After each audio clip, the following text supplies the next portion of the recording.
मैंने मंत्र का अर्थ बताया था,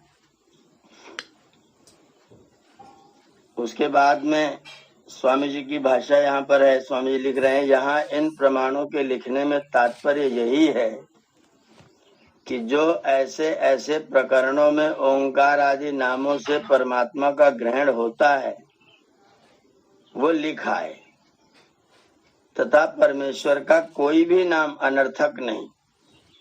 जैसे लोक में दरिद्री आदि के धनपति आदि नाम होते हैं, इससे यह सिद्ध हुआ कि कहीं गौणिक, कहीं कार्मिक और कहीं स्वाभाविक अर्थों के वाचक हैं।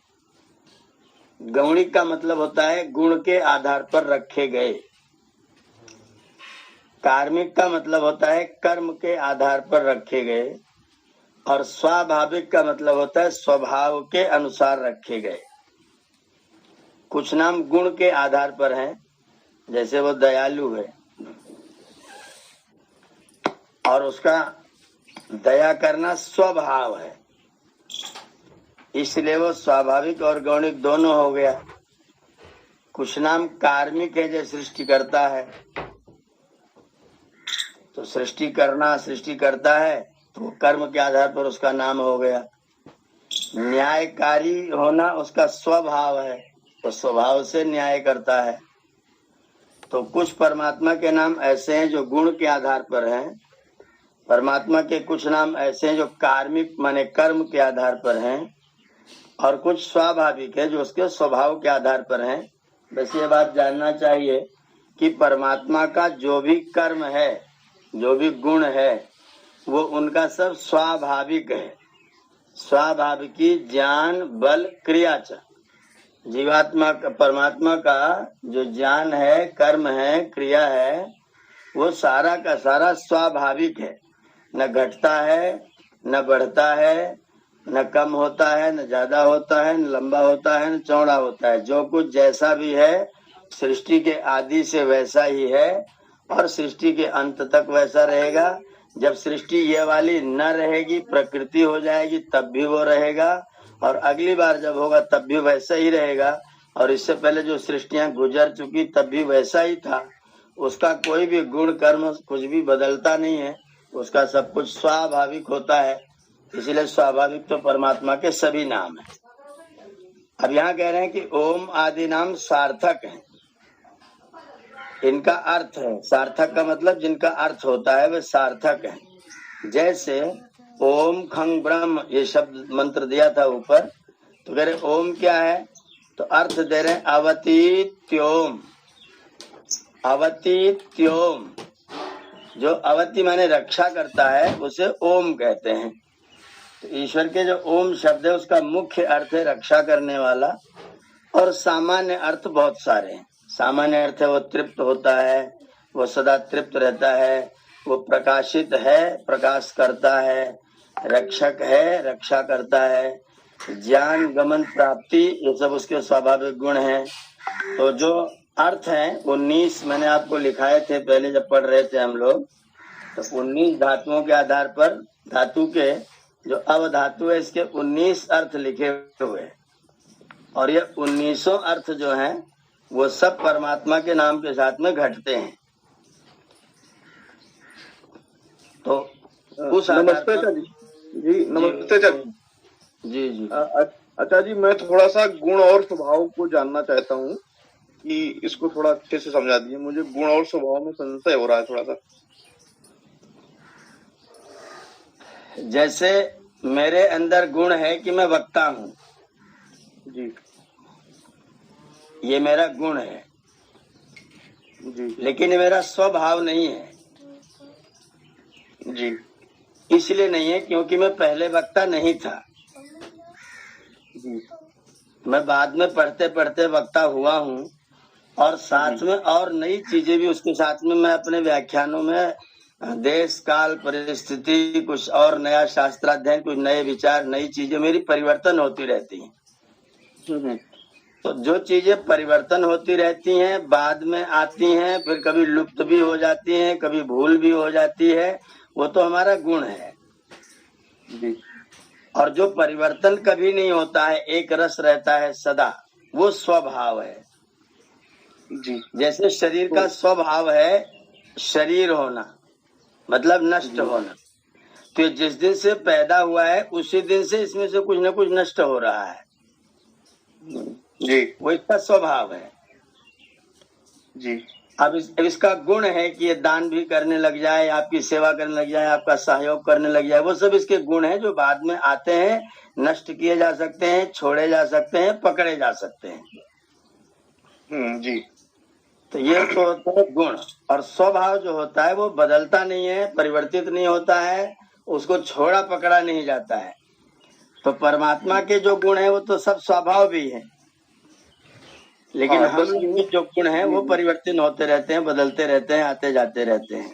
तो मुझे थोड़ा सा यही इसमें डाउट था कि जो परमात्मा के जितने भी गुण हैं वो सारे स्वाभाविक ही हैं, मतलब कोई भी नैमित्तिक गुण नहीं है। मनुष्यों तो नैमित्तिक भी होते हैं। जी जी ना, हाँ, लेकिन तो हमारे नैमित्तिक होते हैं, हमारे नैमित्तिक होते हैं, और लेकिन परमात्मा का से कुछ भी नैमित्तिक गुण नहीं होता है। सारा स्वाभाविक ही होता है, वो कभी छूटने वाला नहीं होता। हाँ जी, हाँ जी, हाँ जी। उसके गुण, उसके कर्म, उसके, मैंने कहा था कि उसका सब कुछ स्वाभाविक ही है। अच्छा अच्छा।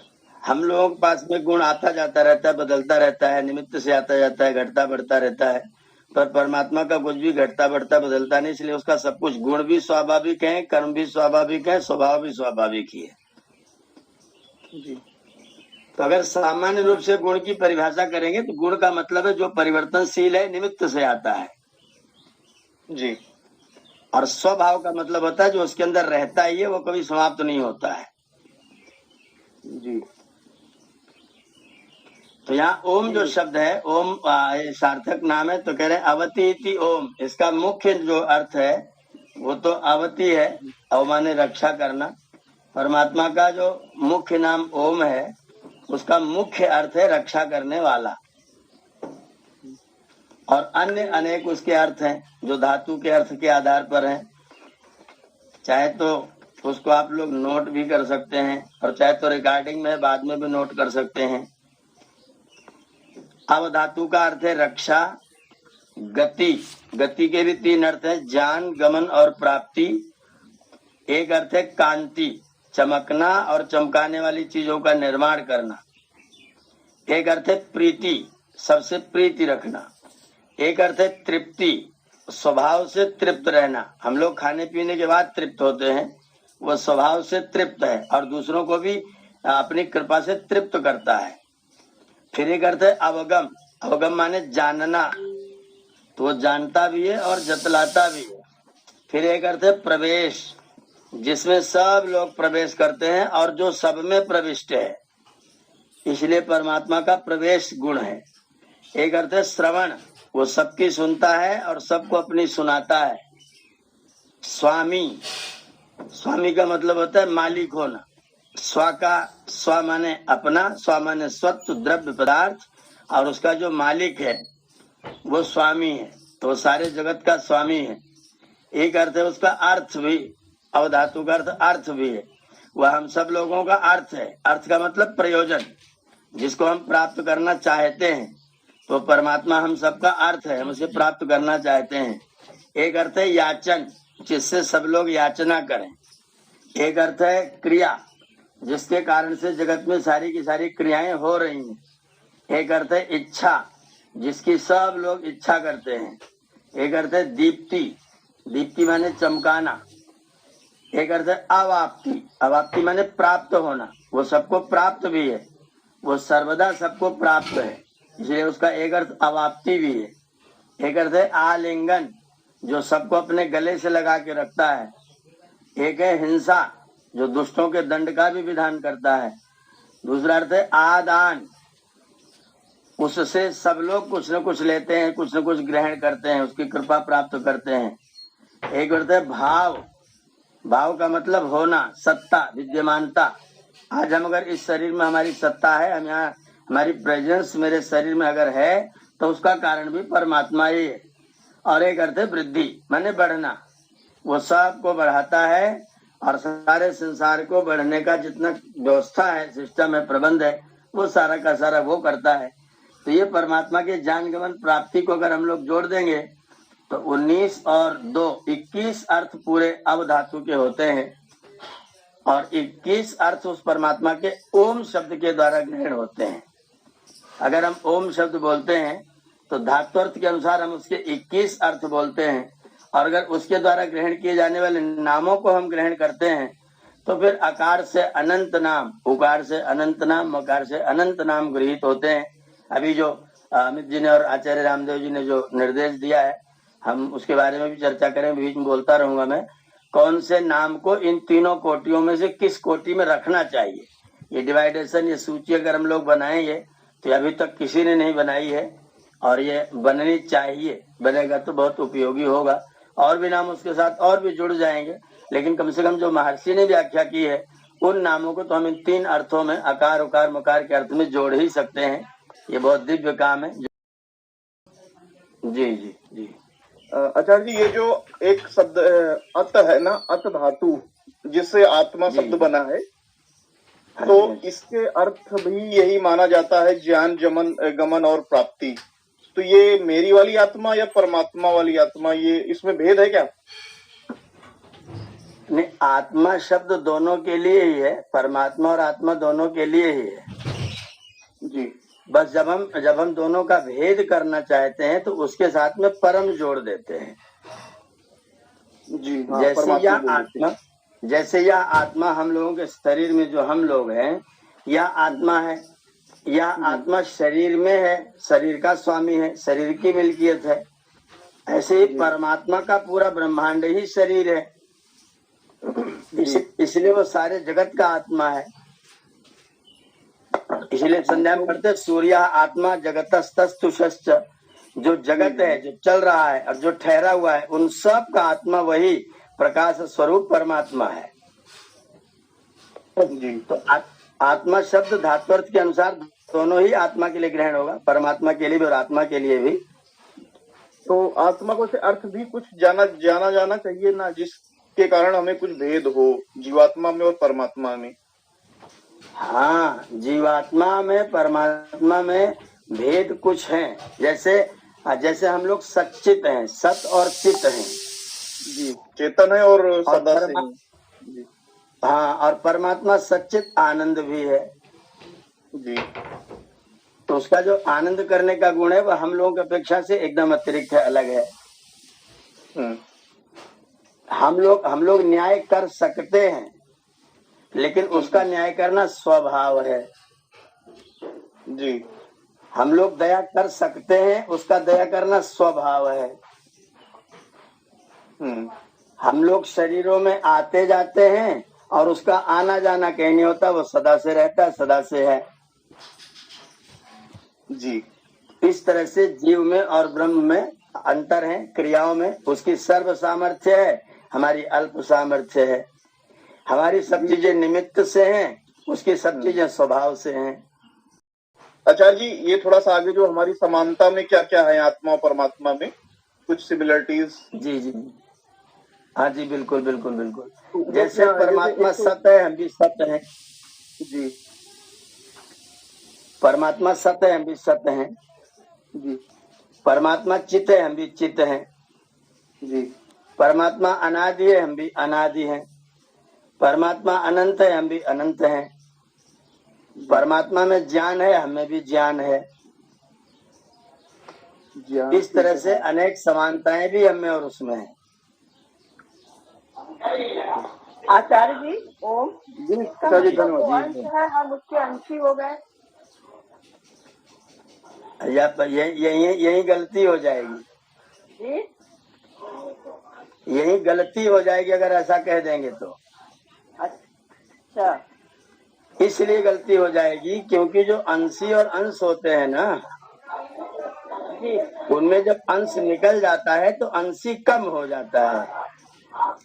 अच्छा, अगर अंशी में से अंश निकल आएगा तो जो अंशी होगा उसमें कुछ न कुछ कमी हो जाएगी।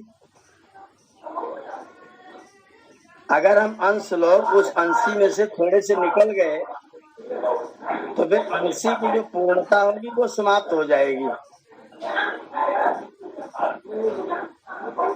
अंशी पूर्ण नहीं रह जाएगा। इसलिए अंश और अंशी में भेद रखना पड़ेगा। ठीक नहीं है। तो परमात्मा को अंश और अंशी हम लोग नहीं कह सकते हैं। अगर हम अंश अंशी भाव करेंगे तो अंशी हमेशा खत्म होता है। अंशी में से अंश निकालते जाइए तो एक दिन अंशी समाप्त हो जाता है। और परमात्मा के लिए हम लोग बोलते हैं पूर्णम अदः, वो हमेशा पूर्ण ही है। पूर्णम अदः पूर्णम इदम, उसका ये ब्रह्मांड भी पूर्ण ही है। पूर्णात् पूर्णम उदच्यते, पूरे में से पूरा ही निकाला जाता है। और जब पूरे में से पूरा निकाला जाता है तो पूरा पूरा का ही शेष रहता है। तो हम परमात्मा के अंश हैं, अगर ऐसे कहेंगे तो एकदम वो पूरा सिद्धांत जो होगा वो ठीक नहीं रह जाएगा। हम दोनों बिल्कुल अलग अलग सत्ताएं हैं, दोनों के अलग अलग कुछ गुणधर्म हैं, कुछ बहुत सारी हमें समानताएं भी हैं, लेकिन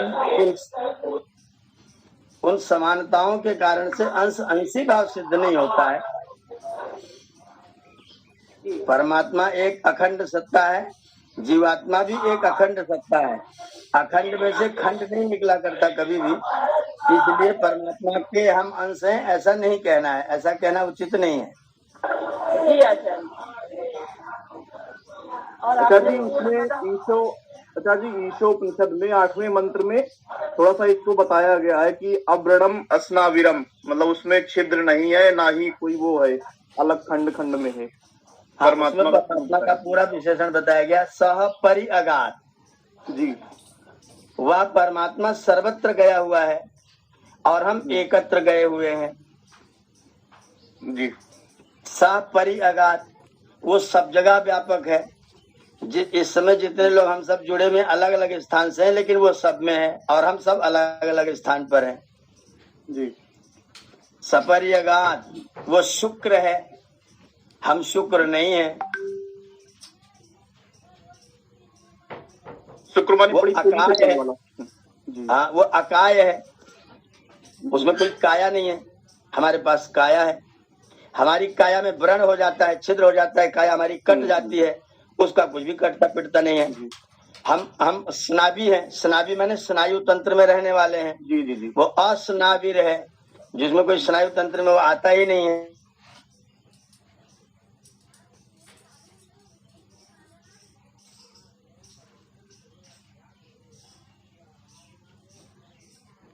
हम अविद्या से दूषित हो जाते हैं।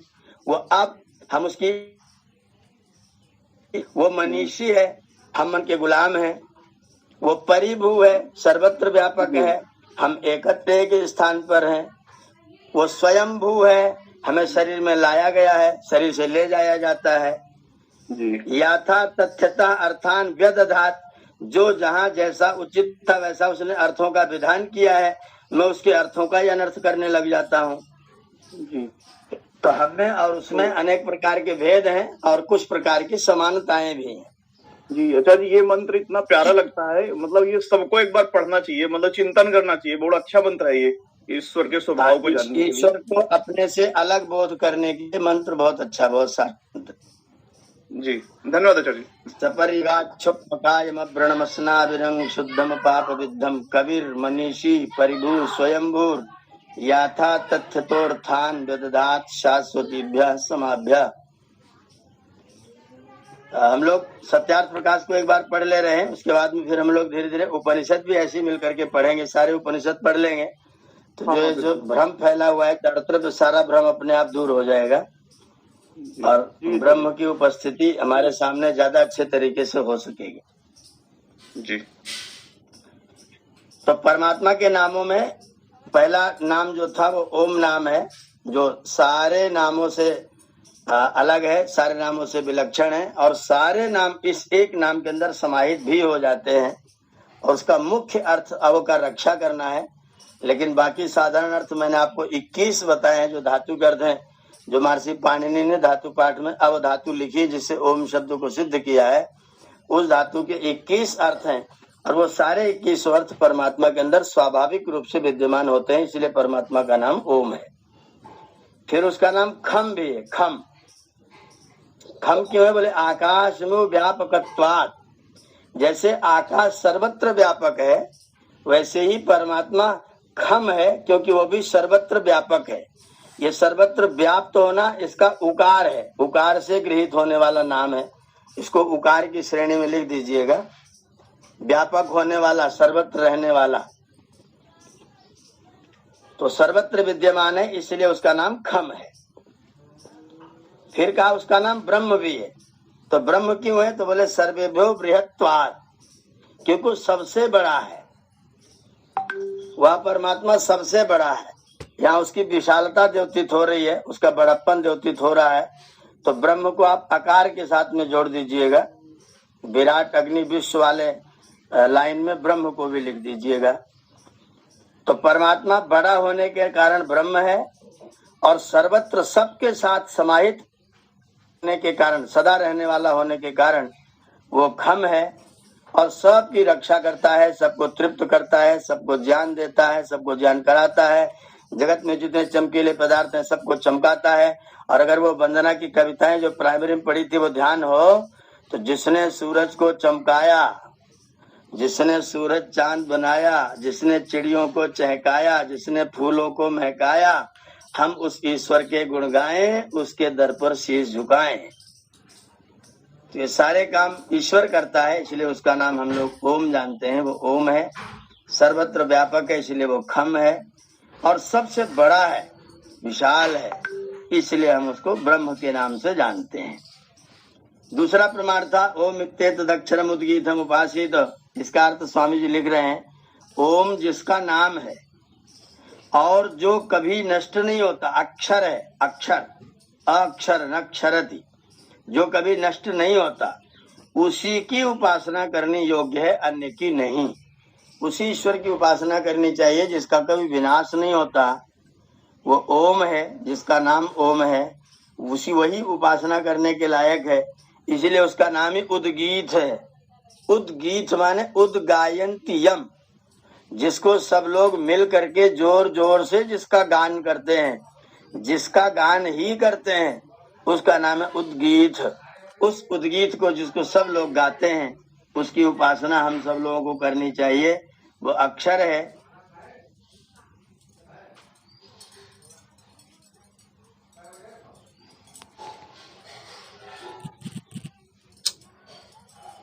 ओम इत्येतत् अक्षरम इदम सर्वम तस्य व्याख्यानम। ये सारे नाम उसी की व्याख्या है, इसलिए ओम नाम कहने में सारे ब्रह्मांड के ईश्वर के सब नाम आ जाते हैं। तो ओम नाम का ही हमको जाप करना चाहिए। सर्वे वेदा यत् पदम आपमनन्ति, इसलिए क्योंकि सब वेद, सब धर्मानुष्ठान रूप तपश्चरण, जिसका कथन और मान्य करते हैं, अर्थात जिसको मानते हैं और जिसकी प्राप्ति की इच्छा करके ब्रह्मचर्य आश्रम करते हैं, उस परमात्मा की प्राप्ति करने के लिए ब्रह्मचर्य जैसे व्रत का पालन करते हैं, उस परमात्मा का नाम ओम है, जो कठोपनिषद में कहा गया है, सर्वे वेदा यत् पद्मामनन्ति तपांसि सर्वाणि च यद् वदन्ति यत् इच्छन्तः ब्रह्मचर्यम चरन्ति। जिसकी इच्छा करते हुए सब लोग ब्रह्मचर्य का पालन करते हैं, तत्ते पदम संग्रहेण ब्रवीमि, मैं उस पद को, उस अक्षर को, उस शब्द को संग्रह से, संक्षेप से तुमसे कहता हूँ। वो अक्षर क्या है? बोले ओम इत्येतत्, यह ओम ही है, जिसकी प्राप्ति के लिए सब लोग प्रयत्न करते हैं, तप करते हैं, ब्रह्मचर्य का पालन करते हैं, धर्मानुष्ठान करते हैं, वेद पढ़ते हैं, पढ़ाते हैं। प्रशासितारम सर्वेषां अणीयांश मनोरपि, जो सबको शिक्षा देने हारा, प्रशासिता, सूक्ष्म से भी सूक्ष्म, अणीयांशम अणो अपि, अणु से भी अणु, सूक्ष्म से भी सूक्ष्म है, अणीयांशम अणोरपि, और रुक्माभम स्वप्नधिगम्यम, स्वप्रकाश स्वरूप है। अब उसका अपना स्वरूप प्रकाश स्वरूप है, और वो समाधिस्थ बुद्धि से ही जानने योग्य है। उसको जानने के लिए स्वप्नधिगम्यम, उसको समाधिस्थ बुद्धि से ही जाना जा सकता है। उसको परम पुरुष जानना चाहिए। विद्या तम पुरुषम परम, उसको परम पुरुष जानना चाहिए। बाकी जो जगत में एक एक शरीर में रहते हैं वो सब लोग पुरुष हैं, चाहे वो स्त्री शरीर हो चाहे पुरुष शरीर हो, सारे शरीरों में पुरुष रहते हैं। पुरी माने नगर, सा माने रहने वाला। पुरुष माने पुरी में रहने वाला। तो हम लोग अपने शरीर रूपी पुरी में रहते हैं, इसलिए हम लोगों को पुरुष कहा जाता है। तो चाहे वो स्त्री शरीर हो चाहे पुरुष शरीर हो, गाय भैंस बैल गधा कुत्ता घोड़े जितने भी जीव जंतु हैं, सबके अंदर जो जीवात्मा है उस जीवात्मा का नाम पुरुष है। और परम पुरुष एक ही है, वो सारे जीवों के अंदर विद्यमान है, सारे ब्रह्मांड में विद्यमान है, कण कण में अणु अणु में विद्यमान है, इसलिए वो परम पुरुष परमात्मा है, उसको हमको जानना चाहिए। एतम अग्निम बदन्ते के एके एतम अग्निम बदन्ति, कुछ लोग इसको अग्नि कहते हैं, स्वामी जी ने इसका अर्थ दिया है और स्वप्रकाश होने से अग्नि, ये नाम आपने विराट अग्नि और विश्व इसको आकार में जोड़ दीजिएगा, अग्नि परमात्मा का नाम है।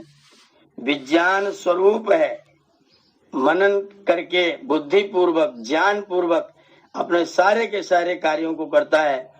उसका एक भी कार्य ऐसा नहीं जो बुद्धिमत्ता से पूर्ण नहीं है।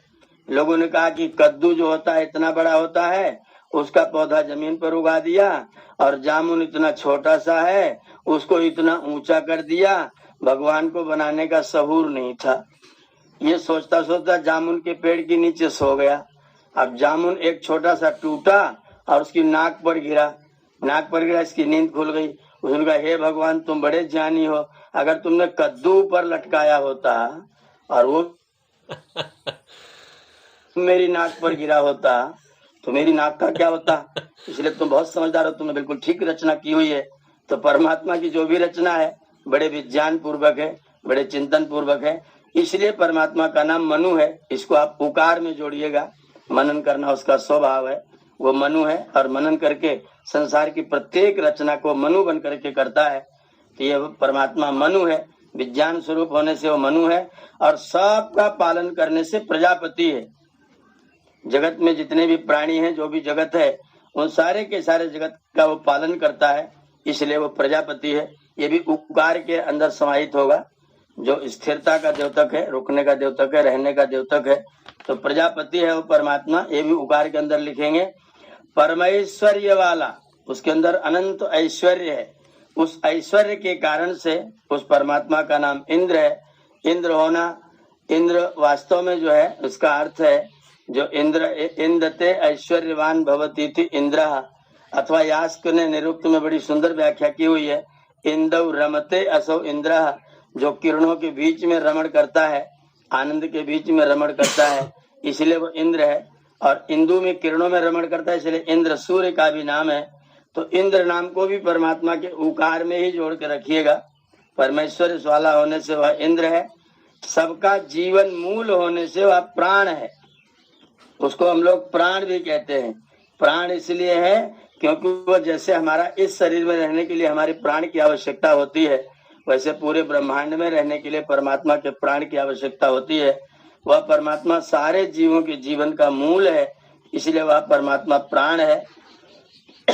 और निरंतर व्यापक होने से परमेश्वर का नाम ब्रह्म है। पीछे कहा था वो बहुत बड़ा है, बृहत्तात् ब्रह्म है, और यहाँ है सर्वत्र व्यापक होने से भी परमात्मा का नाम ब्रह्म है। तो बृहत होने से वो ब्रह्म है, इसलिए वो जब बृहत होने से ब्रह्म है तो वो आकार में ग्रहण होगा, और जो व्यापक होने से ब्रह्म है वो उकार से ग्रहण होगा। तो ब्रह्म के दोनों अर्थ हैं, व्यापक होने से भी वो ब्रह्म है, बृहत होने से भी बड़ा है। जब उसका बृहत अर्थ लेंगे तो वो आकार में आएगा, जब व्यापक अर्थ लेंगे तब उकार में आएगा। तो उस परमात्मा का नाम ब्रह्म भी है, प्राण भी है, इंद्र भी है, मनु भी है, अग्नि भी है। स ब्रह्मा स विष्णु स रुद्र स शिव स अक्षर स परम स्वराट स इंद्र स कालाग्नि स चंद्रमा, इतने नाम परमात्मा के इस एक मंत्र में गिनाए गए हैं। सब जगत के बनाने से ब्रह्मा। अब देखिए तीसरा अर्थ ब्रह्म और ब्रह्मा। ब्रह्मा माने बनाने वाला, ब्रह्म माने बड़ा और व्यापक, दोनों अर्थों में अंतर समझिएगा। तो जगत की रचना करता है इसलिए वो ब्रह्मा है, सर्वत्र व्यापक होने से वो विष्णु है। जगत की रचना करने वाला है इसलिए वो ब्रह्मा है, सर्वत्र व्यापक है इसलिए वो विष्णु है। जगत की रचना करता है इसलिए ब्रह्मा नाम को आप आकार में रखिएगा, रचना वाले में रखिएगा। और सर्वत्र व्यापक होने से विष्णु है, विष्णु माने सर्वत्र विराजमान है, तो वो उकार के अंदर समाहित होगा। उकार से विष्णु का अर्थ लेंगे। दुष्टों को दंड देके रुलाने के कारण वो रुद्र है, इसको मकार में जोड़िएगा। दुष्टों को दंड दे करके रुलाता है, जो दुष्ट लोग होते हैं, गलत कार्य करते हैं, उनका दंड विधान भी करता है, इसलिए मकार में आएगा। रुद्र माँ के द्वारा गृहित होगा। मंगलमय और सबका कल्याण करता होने से वह शिव है। वो मंगलमय है और सबका कल्याण करता है। ये शिव नाम उकार से गृहित हो जाएगा। इसको ऊ की लाइन में रख दीजिएगा। तो यह जो सबका कल्याण करता होने से शिव है, यह सर्वम अश्नुते न क्षरति न विनश्यति, जो सर्वत्र व्यापक होता है। अश्नुते माने व्यापक होने वाला, जो सर्वत्र व्यापक होता है। न क्षरति, कभी विनाश नहीं होता है, उसका नाम होता है अक्षर। सर्वत्र व्यापक है और विनाश उसका होता नहीं है, इसलिए वो अक्षर है। तो परमात्मा के अक्षर नाम को भी उकार में गृहित करेंगे, उकार के द्वारा ग्रहण करेंगे। यह स्वयं राजते, यह स्वयं राजते सस्वराट, जो अपने आप प्रकाशित होता है। उसको किसी ने राजा बना करके जगत का राजा नहीं बनाया है। वो इलेक्टेड हमारे द्वारा नहीं, हमने राजा बनाया इसलिए राजा वो नहीं है। वो इलेक्टेड नहीं है, वो स्वयं राजते, स्वयं प्रकाशित होता है। स्वभाव से ही वो राजा है, इसलिए वो स्वराज है। उसका प्रकाश स्वरूप है, वो स्वयं से प्रकाश स्वरूप है, इसलिए उसका नाम स्वराट है। तो स्वराट को भी उकार में रखिएगा। कालाग्नि, प्रलय में सबका काल, प्रलय में सारे जीवों का काल, और काल का भी वही काल है, समय का भी वही नियंता है, व्यवस्थापक है, इसलिए काल है। इसलिए परमेश्वर का नाम कालाग्नि है। कालाग्नि को मकार में जोड़कर रखिएगा। मकार की सूची में कालाग्नि को रखेंगे, ये माँ से गृहित होगा कालाग्नि। तो इस तरह से हम ईश्वर के नामों को जानते हैं, एक एक गुण के आधार पर जानते हैं। वेद मंत्र में उसी आ गया है, इसी का अर्थ में पढ़ रहा हूँ। इंद्रम मित्रम, जो एक अद्वितीय सत्य ब्रह्म वस्तु है, उसी के इंद्रादि सब नाम है। उसका नाम दिव्य है। क्यों दिव्य है? दिवसु शुद्धेशु पदार्थेशु भवो दिव्य। दिव्य माने शुद्ध, जो शुद्ध पदार्थों में सदा विद्यमान है, शुद्ध रूप से पदार्थों में विद्यमान है, इसलिए उस परमात्मा का नाम दिव्य है। ये दिव्य भी उकार के द्वारा गृहित होगा। उसका स्वभाव है दिव्य होना, सदा रहने वाला। शोभनानि पर्णानि पालनानि पूर्णानि कर्माणि व यस्य, जिसके सुंदर पर्ण है। पर्ण का मतलब पालन करना और पूर्ण करना। परमात्मा सारे जगत का पालन करता है और जो कुछ कमी होती है उसको पूर्ण करता है, इसलिए उस परमात्मा का नाम सुपर्ण भी है। सबके ऊपर कृपा करता हुआ, जिसके पास जो कमी होती है परमात्मा उसको पूर्ण करता रहता है। हमारे शरीर में कोई घाव हो जाए, कट जाए, वो अंदर से सारा का सारा घाव अंदर से भरता हुआ चला आता है। डॉक्टर लोगों से मैंने पूछा कि ये दवा क्या करती है? बोले ये दवा केवल बाहर से आने वाले प्रकोप को रोकती है। मैंने कहा तो फिर घाव कैसे भरता है? बोले वो बाहर से नहीं भरता, किसी दवा से नहीं भरता है, वो अंदर से भरता है। तो जो कमी हो जाती है उसकी पूर्ति भी मेरा प्रभु, मेरा परमात्मा कर देता है, इसलिए उसका नाम सुपर्ण है। शोभनानि पर्णानि पालनानि पूर्णानि कर्माणि। शोभन माने सुंदर, पर्णानि माने पालन करने वाले, और पूर्णानि कर्माणि, पूर्ण कर्म है जिसके, वह सुपर्ण परमात्मा है। यो गुरु आत्मा, जो गुरु आत्मा है, जो श्रेष्ठ आत्मा है, आत्माओं में जो श्रेष्ठ आत्मा है वो गुरु आत्मा है, इसलिए परमात्मा का नाम गरुत्मान भी है।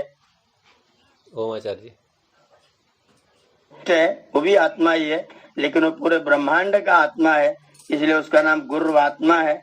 ये गुरु आत्मा शब्द पूरे सब को व्यापक करने के अर्थ में है, सबके अंदर समाहित होने के अर्थ में है, और सबको अपने अधिकार में लेने के अर्थ में है। इसलिए गुरुआत्मा शब्द को आकार के साथ में लिखिएगा, आकार के साथ में जोड़िएगा।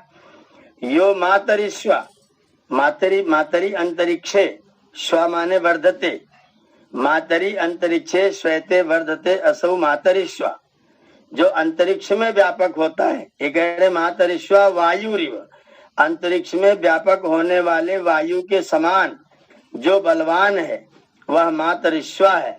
जैसे सारे के सारे बल के कार्य वायु के होते हैं, तो जगत में जितने भी कार्य हो रहे हैं वो सारे के सारे बल के कारण से हो रहे हैं, और वह परमात्मा ही उस बल का धारण करने वाला है, इसलिए उसका नाम मातरीश्वर रखा हुआ है। इसको भी आप उकार के द्वारा मातरीश्वर शब्द को ग्रहण करेंगे, जो सबका धारण करता है और वायु के समान बलवान बन करके इतनी भारी पृथ्वी को रोक करके एक लाइन में लगा रखा है।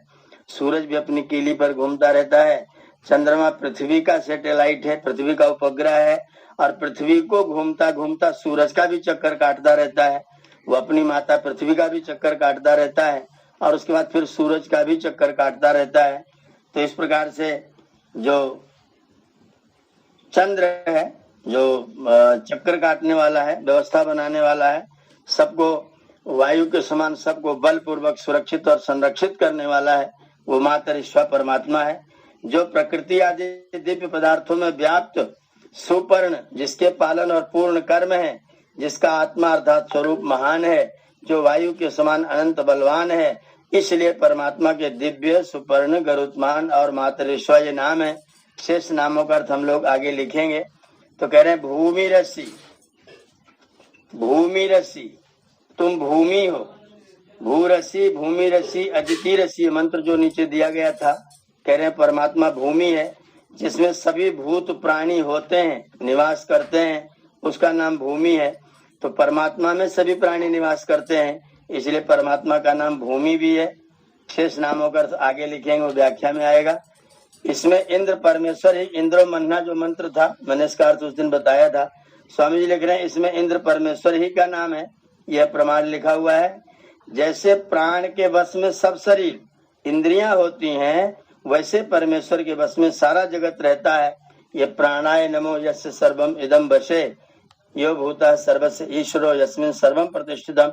वो परमात्मा सब जगत का प्राण है, उसी में सारा जगत स्थिर रहता है। इत्यादि प्रमाणों के ठीक ठीक अर्थों को जानने से इन नामों करके परमेश्वर ही का ग्रहण होता है, क्योंकि ओम और अग्नि आदि नामों के मुख्य अर्थ से परमेश्वर ही का ग्रहण होता है। जैसा कि व्याकरण, निरुक्त, ब्राह्मण, सूत्र आदि ऋषि मुनियों के व्याख्यानों से परमेश्वर का ग्रहण देखने में आता है, वैसा ग्रहण करना सबको योग्य है। परंतु ओम या तो केवल परमात्मा ही का नाम है, और अग्नि आदि नामों से परमेश्वर के ग्रहण में प्रकरण और विशेषण ध्यान रखेंगे। अग्नि आदि नामों से परमेश्वर के ग्रहण में प्रकरण और विशेषण का विशेष ध्यान रखेंगे, वो नियम कारक है। इससे क्या सिद्ध हुआ कि जहाँ जहाँ स्तुति, प्रार्थना, उपासना, सर्वज्ञ, व्यापक, शुद्ध, सनातन, सृष्टिकर्ता आदि विशेषण लिखे हैं, वहीं वहीं इन नामों से परमेश्वर का ग्रहण होता है। और जहाँ जहाँ ऐसे प्रकरण है कि इसको हम लोग इस प्रकरण को फिर और आगे कल पढ़ेंगे। मैं यहाँ पर अपनी वाणी को विराम दूंगा। आज मैं पूरा लंबे समय तक पढ़ता रहा हूँ, और इसीलिए क्योंकि आपने पहले भी पढ़ा हुआ था, सुना हुआ था, तो मैंने इसलिए आपको इशारा सुना दिया है। आप सबने ध्यानपूर्वक सुना है, आप सबका बहुत बहुत धन्यवाद है। 5 मिनट का समय शेष है, 5 मिनट में 1-2 सवाल अगर कोई करना चाहे तो वो कर सकते हैं। ओम।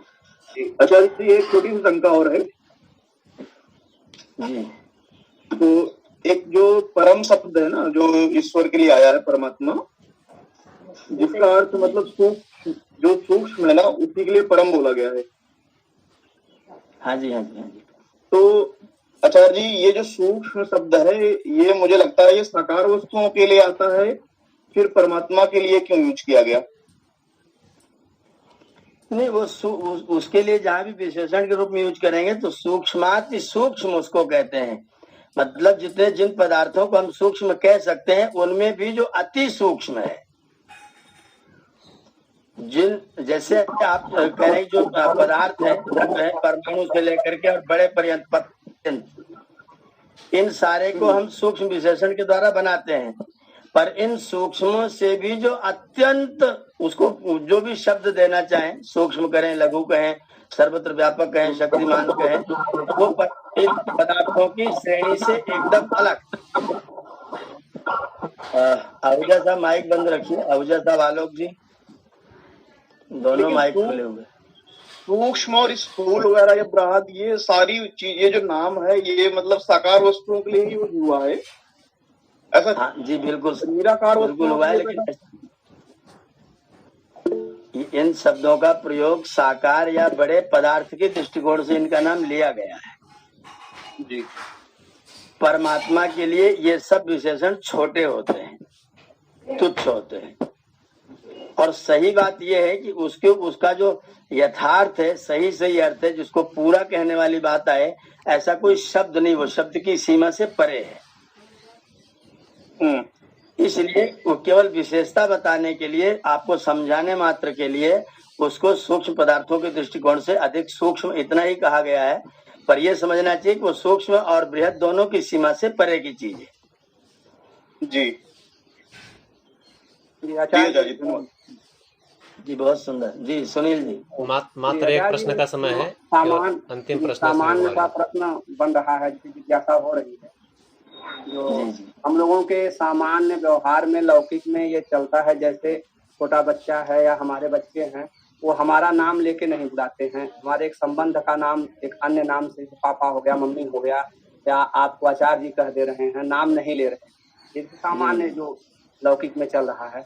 तो क्या ईश्वर के लिए हम ईश्वर का नाम लेके बुलाएं? तो जैसे यहाँ अगर किसी का नाम लेकर, नहीं, नाम लेके मत बुलाओ भाई, ये बड़े हैं, तो ईश्वर तो हमसे बहुत ही बड़ा है, या विराट है। ईश्वर आपसे बड़ा है, ईश्वर आपसे बड़ा है और वो आपके अंदर भी है। मान लीजिए हम उसको को, जैसे हमें कोई बुलाता है पिताजी, तो मेरा पुत्र ही मुझको पिताजी कहता है, बाकी लोग पिताजी कह के नहीं बुलाते हैं। मेरा भांजा ही मुझको मामा जी कह के बुलाता है, बाकी लोग नहीं बुलाते हैं। अब अगर हम किसी एक व्यक्ति से विशेषणवाची कोई भी नाम ले लें, हम लोग समझ लो हम परमात्मा को माता कह करके पुकारें। अब मैंने कहा माता जी मैं आपसे निवेदन करता हूँ, तो मेरी माता जी दौड़ के आ जाएंगी, हाँ भैया बताओ क्या कहता है। तो जो नाम दूसरों के भी हो सकते हैं, अगर उन नामों से आप उसको बुलाने की कोशिश करेंगे तो दूसरे लोग भी उसमें बाधित होंगे। और दूसरे लोग कहीं आप माताजी पिताजी कहिए, वो माताजी पिताजी दिन भर कान लगाए सुनते हैं, हाँ भैया क्या कहता है। तो इसलिए जो परमात्मा ही जिसके द्वारा जाना जाता है, उस वाले नाम को कह करके हम उस परमात्मा को पुकारते हैं, और वो भी उसका विशेषण ही है, संज्ञा नहीं है। ये उसकी संज्ञा नहीं है, नाउन नहीं है, वो उसका विशेषण है। यह अवति रक्षाधिकम करोति, जिसके अंदर रक्षाधिक गुण विद्यमान है, वो ओम है, वो कहा जाता है ओम के द्वारा। तो इन सारे शब्दों को परमात्मा की संज्ञा न मान करके उनको विशेषण मानना चाहिए। तो हम विशेषणों का ही प्रयोग करके उसको पुकारते हैं। संज्ञा तो उसकी कुछ है ही नहीं, हम उसका क्या नाम रखेंगे। वस्तु जब पैदा हो जाती तब उसका नाम रखा जाता है, तो नियम है ना जी। वस्तु जब पैदा होती तब उसका नाम रखते हैं, तो परमात्मा के पैदा होने के बाद हम उसका नाम रखते हैं क्या? नहीं, बहुत बढ़िया जी, बहुत बढ़िया आपने समझाया है, बहुत अच्छा। संज्ञा उसी को कहते हैं जो पैदा होने के बाद रखा जाता है, और वो तो पैदा हुआ उसी कोई संज्ञा ही नहीं, उसका सब विशेषण है, सब विशेषण है। सही है। तो ये सब उसके विशेषणवाची शब्द हैं, हम उसका विशेषण करके ही पुकारते हैं। नाम तो उसका कुछ हम क्या रखेंगे। जी आचार्य, तो उसके सब विशेषणवाची शब्द है।